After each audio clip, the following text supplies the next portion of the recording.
I came in through the side door of my parents' house and heard my uncle say, "She's just here to feel important."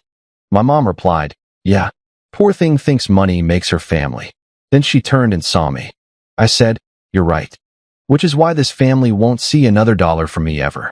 I wasn't supposed to come in through the side door. I usually didn't, but the front porch was blocked with those rusty folding chairs stacked up like someone had forgotten the barbecue was over 2 weeks ago. I didn't feel like dragging them out of the way, so I went around. The side door creaked like it always had, and it smelled faintly like potting soil and old paint. The house was loud. Someone had the blender going, and I heard laughter, my mom's laugh, in another voice, deeper, slower. My Uncle Mike. I wasn't trying to sneak in.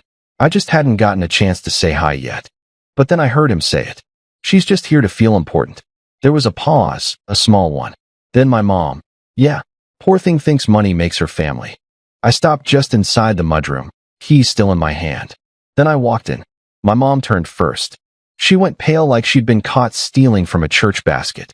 My uncle just looked at the floor like the crumbs on it had suddenly become interesting. "You're right," I said. "Which is why this family won't see another dollar from me ever." I left before anyone could respond. I wasn't going to stick around and make it easy for them to recover. What made it worse is that I'd spent the last 6 months bending over backwards for these people. Quietly, without fanfare, my sister Megan had racked up $4,000 in credit card debt after her boyfriend skipped town, and I paid it off without telling a soul. My parents' heating system broke in October, $12,200, and my mom cried when I sent the money. Said I was a godsend. That was just 2 months ago. But suddenly, I was just here to feel important. It wasn't the first time they'd said something sideways, but it was the first time they'd said it when they thought I couldn't hear. And there's a difference. The strange part is that I didn't even feel angry. Not right away, just empty. Like something that had been holding me upright had finally given out. I didn't go home. I went to a hotel. Not even a nice one. Just a Holiday Inn near the mall. I lay there in bed that night with the TV on mute and realized I couldn't remember the last time I'd visited them without paying for something. Groceries, music, gifts, plane tickets, repairs. Even the wine they served at Christmas was mine. And still, they managed to twist it all into something ugly. The next day, I turned off my phone. Then the day after that, I turned it back on. 32 messages, most of them from my mom. Music, one from Uncle Mike. Just a thumbs up emoji for some reason. 2 from Megan saying, "Call me." And nothing else. And 1 from Dave, my brother. He never says much, but when he does, I listen. He said, "I know they were out of line, but you disappearing won't fix it either." He was trying, but he didn't get it. I wasn't disappearing. I was changing. The thing is, I had gotten used to the idea that love had to be earned. That maybe if I just gave enough, supported enough, solved enough problems, they'd see me differently. But all it did was make them comfortable and entitled. So, I stopped answering money requests. I didn't show up to Megan's birthday dinner that month, even though I was in town. I let my dad handle the cable bill mess he'd usually ask me to fix. And when my mom called asking if I could help pay for new patio furniture before the spring sales ended, I told her no. Just no.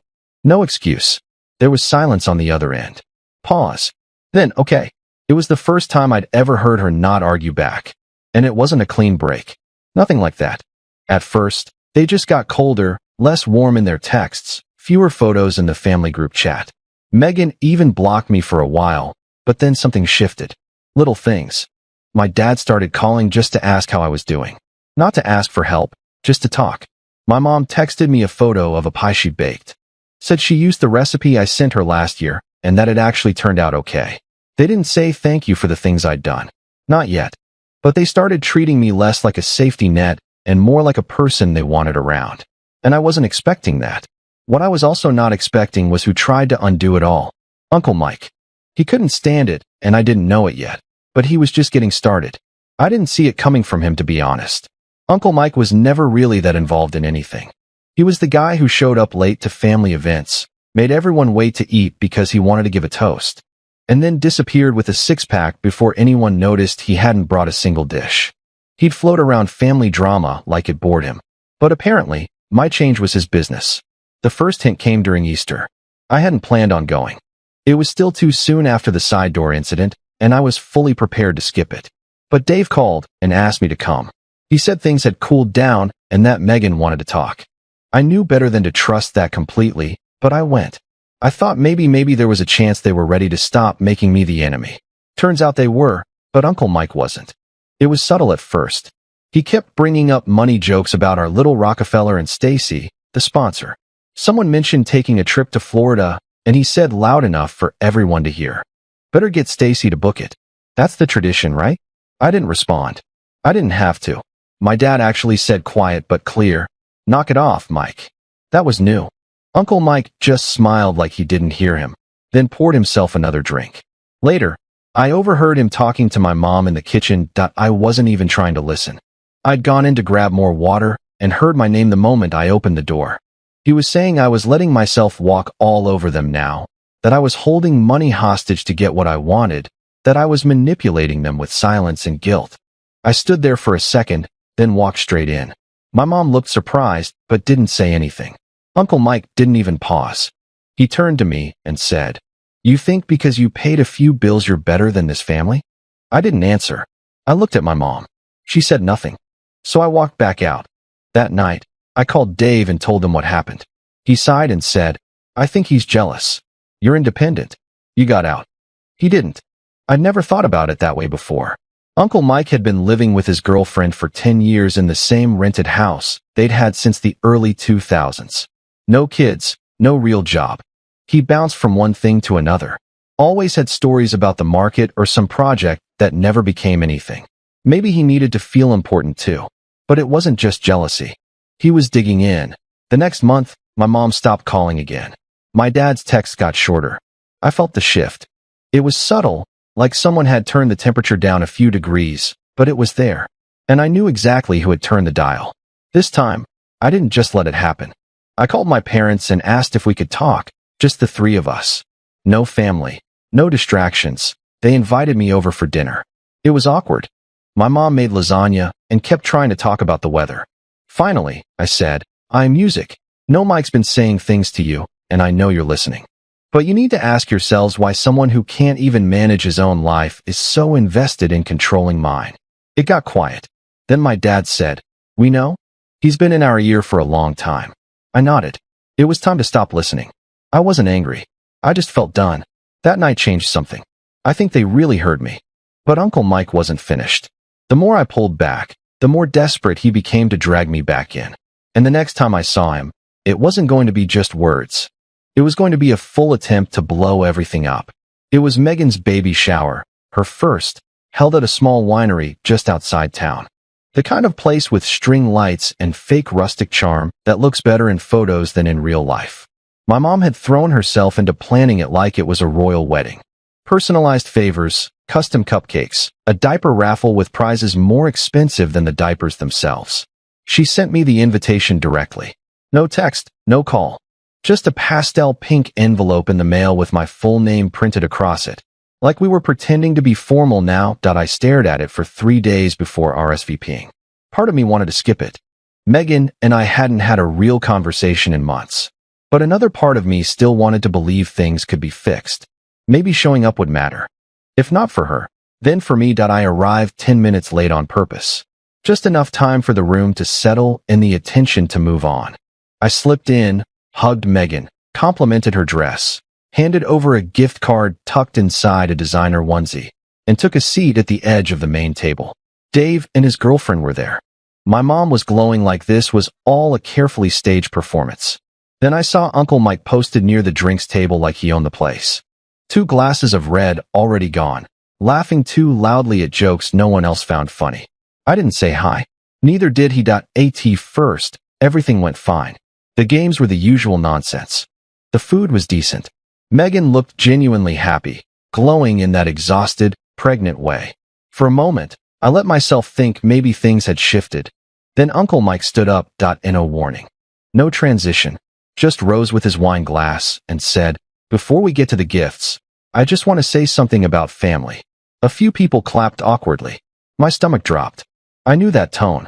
It was the tone of someone who couldn't be happy unless he felt superior. He started slow, talking about how family means showing up, how real love isn't about financial transactions, how some people think giving money makes them saints, but really it just makes them loud.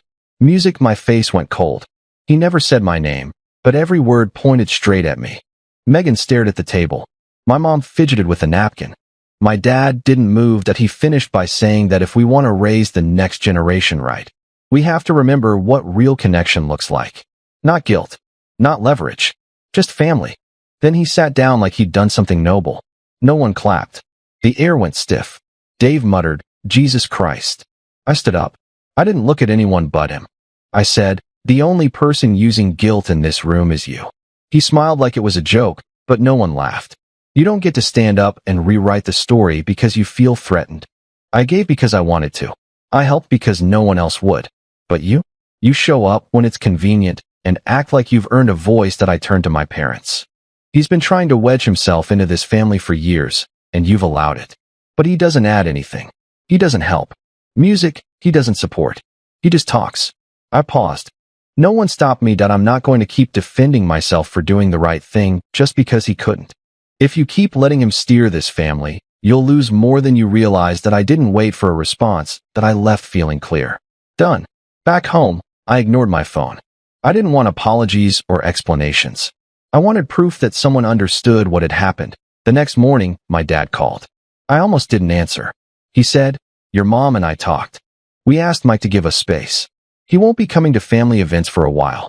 We've let him say too much for too long." Then he added, "We see it now, and we're sorry."